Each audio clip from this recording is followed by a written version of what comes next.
습관은 제2의 천성이라는 말이 있다. 매일의 습관이 인격을 만든다. 첫 마디가 중요하다. 불쌍해서 어째? 그런 건 가장 쓸데없는 능력이다. 그런 사람은 결국 우물 안에 살고 만다. 사람을 끌어당기는 방법은 딱 하나다. 성공하기 딱 좋은 시간. 부자 연어. 천성은 본래 타고난 성격이나 성품을 말한다. 하지만 대체로 우리는 제2의 천성으로 인생을 산다. 습관이 바로 제2의 천성이라고 말한다. 우리가 자주 하는 생각은 우리의 말이나 행동을 결정하고 그것이 곧 우리의 습관이 된다. 습관적으로 격이 떨어지게 행동하거나 말하는 사람과는 거리를 두는 것이 좋다. 그런 사람들과 계속 어울리다 보면 나도 모르게 그들에게 물들게 된다. 어렸을 때도 물론 중요하지만 나이 들수록 더 중요해지는 것이 인간관계다. 주변인들의 성격에 따라 내 성품이 바뀌기도 한다. 성품이 고운 사람은 말도 곱게 하는 법이다. 첫마디 툭 던지는 상대의 말투에 상처 많이 받으시죠?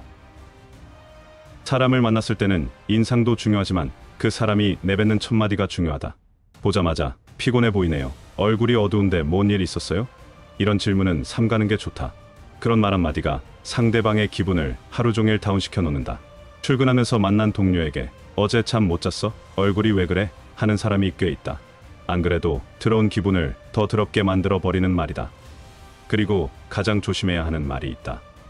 아이고 불쌍해라. 누군가에게 안 좋은 일이 생긴 것을 보거나 들으면 대부분이 이렇게 반응한다. 어떤 고3 아이가 원하던 대학에 떨어졌다고 말하면 어머 불쌍해라 라고 반응하는 것이다. 그 말 속에는 그 대학을 가지 못하는 인생은 비참하다는 생각이 자리 잡고 있다고 볼 수 있다. 공감을 하려는 의도로 했을지는 몰라도 그 말은 누군가를 가련하고 불행한 사람으로 만든다. 무슨 일만 있으면 안 됐다. 불쌍해서 어째? 이런 말을 입버릇처럼 하는 사람이 있다. 제멋대로 상대방을 불행하다고 단정짓는 것이다. 누군가를 쉽게 안쓰럽게 판단하거나 불쌍하게 보는 시선을 가진 사람과는 멀리하는 게 심적으로 좋다. 그 불쌍하다는 말 한마디에 나의 좋은 기운에 시커먼 먹구름이 끼게 된다. 그렇게 말하는 본인에게도 나쁜 에너지가 흐르게 된다는 사실을 알아야 한다. 마흔이 돼서도 결혼을 못한 사람은 가련하다. 지금 직장이 없는 사람은 불행하다. 요즘 애들은 정말 불쌍하다. 상대방이 괴로울 때 조금이나마 공감해주려는 마음에서 그런다고 쳐도 그런 말은 함부로 하는 게 아니다. 상황을 더 어둡게 만드는 말은 처음부터 하지 않는 것이 서로에게 좋다. 어떤 심리학자가 단정짓는 듯한 말을 습관적으로 하는 사람은 단정짓는 것이 훨씬 편하고 문제가 정리되었다는 착각이 들기 때문이라는 말을 했다. 설교라는 것도 설교하는 사람의 정신건강에 크게 도움되기 때문이다. 절대 상대방의 정신건강을 신경 쓴 발언이 아니라는 말이다. 무례한 사람을 관찰하다 보면 하나부터 10까지 부정적인 이야기만 늘어놓는다는 공통점이 있다. 다른 사람을 낮춰보는 듯한 말을 빈번하게 하는 것이다. 예를 들어 누군가 어떤 대학에 다니고 있다고 말하면 거기 이사장이 갑질로 사퇴한 대학 아니냐는 말을 한다. 그리고는 좋은 대학 나와봤자 요즘은 취직하기 힘들어서 노는 사람이 태반이라고 말한다. 어떤 이야기를 들어도 비비꼬며 반응하는 능력은 가장 쓸데없는 능력이다. 이전에 회사에서 직장 상사가 딱 그런 사람이었다. 일과 관련된 자격시험을 치르느라 나름 고생을 한 적이 있었다. 응시비가 100만 원 가까이 하는 시험이라 한 번에 붙으려고 정말 열심히 공부했었다. 그런데 합격한 나에게 이런 말을 하는 것이다. 그거 마음만 먹으면 아무나 따는 거 아냐? 그리고 그거 별로 도움 안 되던데. 하지만 정작 본인은 1차만 합격하고 2차에서 2번이나 떨어져서 그 자격증을 결국 못 땄다는 것을 알게 되었다. 남 잘 되는 꼴을 못 보는 사람은 결국 우물 안에 살고 만다. 칭찬을 아끼지 않는 사람은 칭찬을 받아 마땅해지고 핀잔만 주는 사람은 핀잔을 받아 마땅해진다. 부탁을 하는 태도를 보면 무서우리만치 그 사람의 본성이 드러난다. 그저 정중하게 부탁을 하면 상대방은 무조건 들어줘야 한다고 생각하는 사람도 많다. 자신이 정중하게 부탁했는데 상대방이 거절하면 뒤돌아서 상대방을 욕한다. 우리의 뇌는 감정이 안정되어 있을 때 집중력이 높아진다고 한다. 누군가 집중을 하고 일하고 있을 때는 되도록 나중에 말을 거는 게 좋다. 한참 집중하고 있는데 말을 걸었으면서 대충 대답했다고 뭐라고 하는 사람들이 꼭 있다. 업무적으로 바쁜 시기에 말을 걸어놓고는 너는 바쁠 때 말 시키면 진짜 무서운 얼굴을 하더라. 이런 말을 많이 들었다. 잠깐 부탁하는 건데 얼마나 바쁘다고 그걸 못 들어주냐는 것이다. 세상 일을 다 너 혼자 하냐고 말한다. 쉽게 부탁하는 것도 버릇이다. 바쁜데 미안한데 피곤할 텐데 부탁해서 미안하지만 이런 말도 안 한다.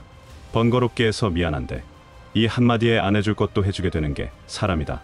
그런데도 이런 표현 하나 안 써가면서 부탁하면서 뭐 맨날 바쁘냐고 핀잔을 한다. 오히려 부탁하는 사람이 화를 낸다.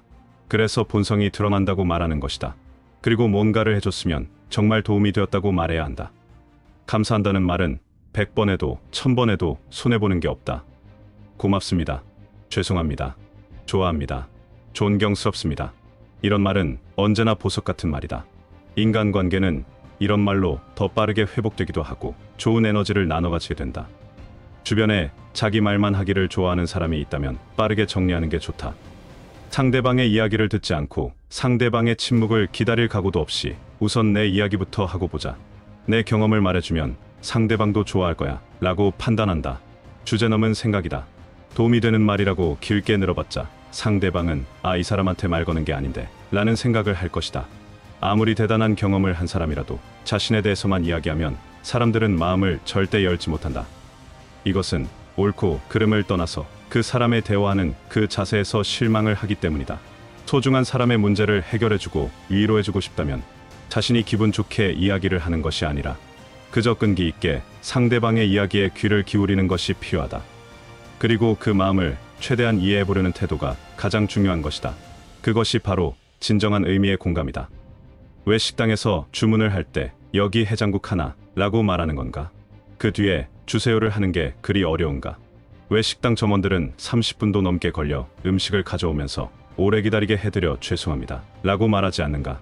그리고 왜 한 점원의 실수를 싸잡아서 알바생 모두를 비난하는 사람이 있는 것인가?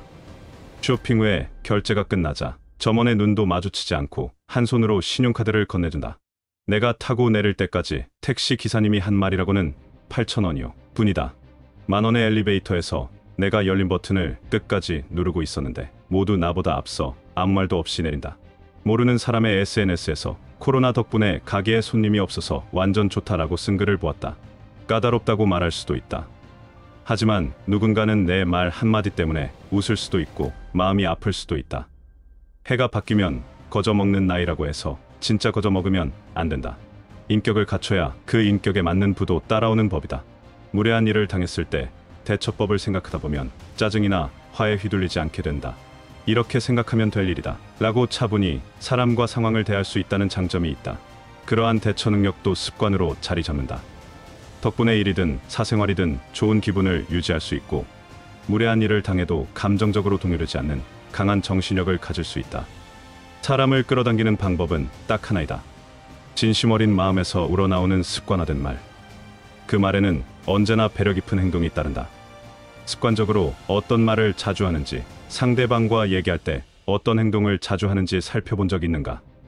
내가 툭 내뱉는 말버릇 때문에 누군가는 나를 차단하고 있을 수도 있다. 돈만 많다고 해서 부자로 존경받지 않는다. 그 사람의 인격을 존경할 수 있어야 우리는 그 사람이 진정한 부자임을 인정해 줄 수 있다. 예의에 진심인 사람만이 언제나 귀한 인연을 끌어당기는 법이다. 우리는 꼭 그런 사람이 되자.